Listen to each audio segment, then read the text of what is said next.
Look, I'm going to give you 5 ways to get a grip on your marriage, and it may be the hand that catches you even when you're drowning right now. If you're drowning right now and you're going down for the count, the first thing I'd do is give you a hand, and the hand would have 5 points, and I'm going to give you 5 points to catch a drowning marriage. Next week.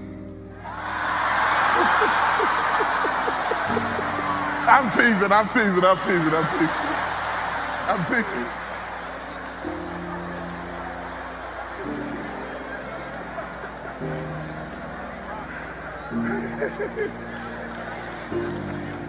Can I go further? You think we got time to go a little bit further? If we save one marriage, it'd be worth it all, wouldn't it? Yeah. Save one kid from going to another level of dysfunction. Number 1, I want to talk to you about the art of knowing. The art of knowing. The art of knowing. The art of knowing. The Bible says that the man dwells with the woman according to knowledge. Knowledge, the art of knowing. Not assumptions. Knowing. In order to know who you're married to, there has to be an ongoing interchange between you, and they have to be important enough for you to watch them. This knowing is, there are 2 different words that are used in the New Testament for knowing. One of them means knowledge, to have acquired knowledge, and the other one is progressive knowledge. It means an ongoing development of knowledge. The type of knowing that I'm suggesting that you need in a relationship is an ongoing knowing that you are forever a student of the person you love. Forever a student of the person you love. The very fact, you don't have to be a professor. You don't have to be a professor, forever a student. The very fact that you're a student says you're still interested in me. But when you think you're a professor in loving me and you walk away, it reads out to me that you are no longer interested. So the Bible says, dwell with her according to knowledge. You'll be able to stay as you continue to know. Okay. Now, for the person who needs to be studied and needs to be watched, which is all of us at different times, it kind of helps if you make yourself a little interesting. The art of knowing. You dwell with them according to knowledge.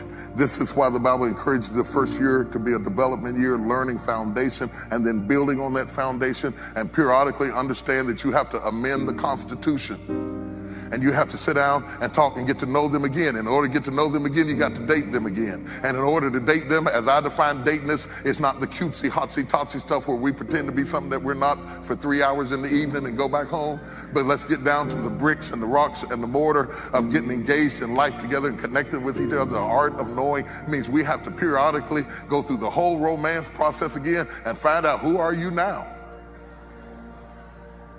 Who are you now? Where are you now?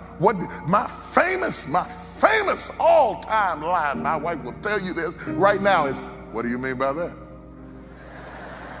Don't say nothing to me if you don't want me to say that, because when I ask you that, I want to be sure that I understand what you said. And I'm going to get into that a little bit deeper, because just because you said the same words doesn't mean that you meant the same thing. Number 2, that's the art of listening. The art of listening. We spend a lot of times telling you to communicate. I'm telling you, communication is not as important as listening. In fact, most of the couples I counsel, everybody's talking, nobody's listening. In fact, you can bring them in your office and set them down, and she's talking. She comes in and she goes to talk. The reason I call this meeting, generally the woman has the most nerves, she brings it up first. The reason we call this meeting with you, Pastor, is because I just didn't know what else to do. I'm just sick of him. I'm sick. And he's curled over and he didn't want to come no way, okay?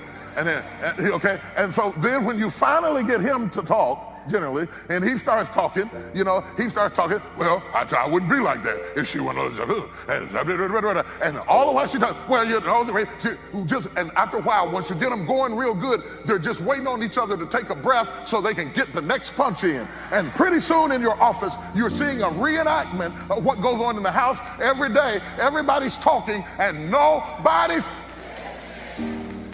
I pray God would anoint your ears to hear Not your outer ear, your inner ear. And that your inner ear would have the humility to say, what do you mean by that? Not to assume that what you heard is what she said.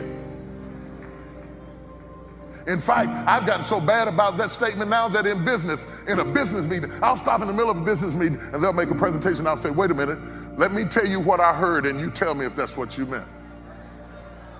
Because this business about listening and get it right, it's not easy.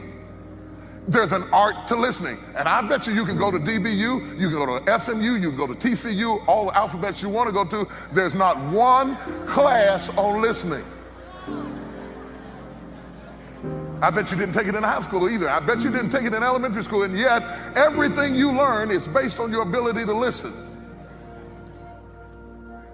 Are you listening at what I say? Are you listening at my nonverbal communication? Because many men communicate nonverbally. Some women also communicate nonverbally. So when I'm talking about listening, this is not just a word game. It's also learning my method of communication so we can row together in this boat effectively. You've got to develop the art of listening. And you can catch a falling marriage if you can listen. Because generally, people leave each other for simple stuff. Simple stuff. They generally leave each other for stuff the other person could have provided. It's not the great big stuff, the calculus of marriage. It's the little simple things that either make it or break it. The difference between happiness and hell is little things. A family that's going through hell could be a happy place. They're miserable over little things. What are the little things that you are getting wrong, and are you willing to change them? You might not fix all of them, just fix enough of them that you can get Fred on the boat and y'all can get back together again, and he can do some fixing and you can do some fixing, because it's not going to be one-sided fixing. I can hear somebody right now, they're saying, yes, get them, Jakes, get them. Oh, that's right. They're going to be in the car saying, that's right. If you just listen to me, that's right. Shut up! Just because somebody talks soft doesn't mean they're not serious.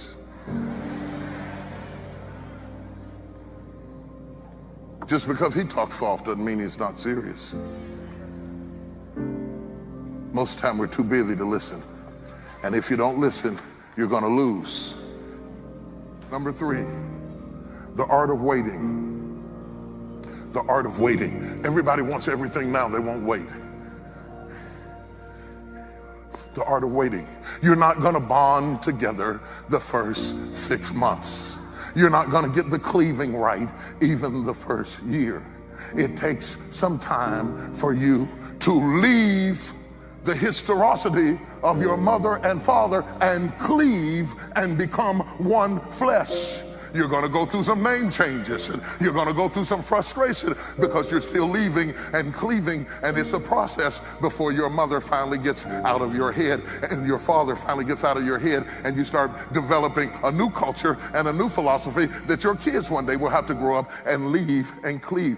The art of waiting. Jesus, as busy as he was, sat by the well all day waiting on one woman to come down to the well.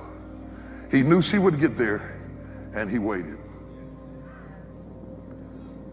There are some men in this room. There are some men in this room who are waiting for you, sister, at the well. He's waiting. A waiting man is a man who hasn't given up.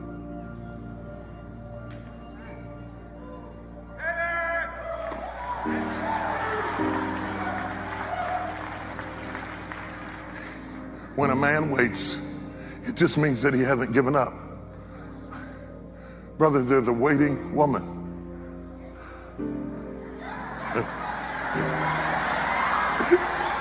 She said, here she is. Oh, I could really go there with that. I'm going to stay right here. Woo.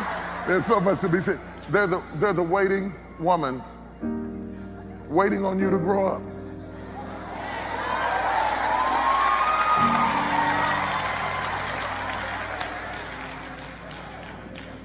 If we take a skin graft and we take a piece of skin from here and we put it on a wound right here because we're all wounded, it takes a while. No matter how good the skin is, it takes a while for the skin to graft. If you're not willing to wait, you're going to mess the wound up and have to go back to the beginning and meet somebody new and start all over again. And you're going to end up at the same place. I know you don't believe it. I know you don't hear me. I know you think I'm stupid, but you are going to end up at the same place with the second wife that you ended up with the first wife. If you don't fix what's wrong with you, it is going to happen again. 50%, 64, 74% is going to happen. We happy now. You and her were happy at first. You're always happy at first. Why you think you get married? Everybody's happy at first. If your husband is waiting on you, if he's waiting on you, if he's fighting off the others, I feel you, man. I feel you. I got your back, dog. I'm coming with it. I'm coming. Hold on, I'm coming. If he's fighting off women who want to do what you won't do, and that's more than sex. That can be kindness, that can be time, it can be sex too. How about that? Somebody say sex, it can be sex. He's waiting on you. Are you making him wait longer than necessary because you're distracted into your own things? And eventually what happens to men, I know men, I've been a man all my life. Eventually, he gives up on waiting. And then you call him a dog. But all of them were not dogs at first. They just got tired. Oh, wait, it's one thing to wait on somebody who's getting ready. You know how you be waiting on your wife and she's getting ready? And my wife will say in a minute for a half hour. But I can deal with that as long as I see it coming.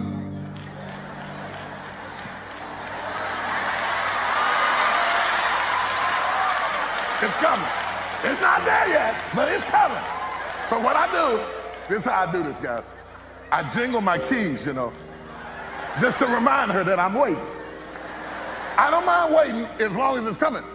What becomes difficult is when you're waiting and you see no change.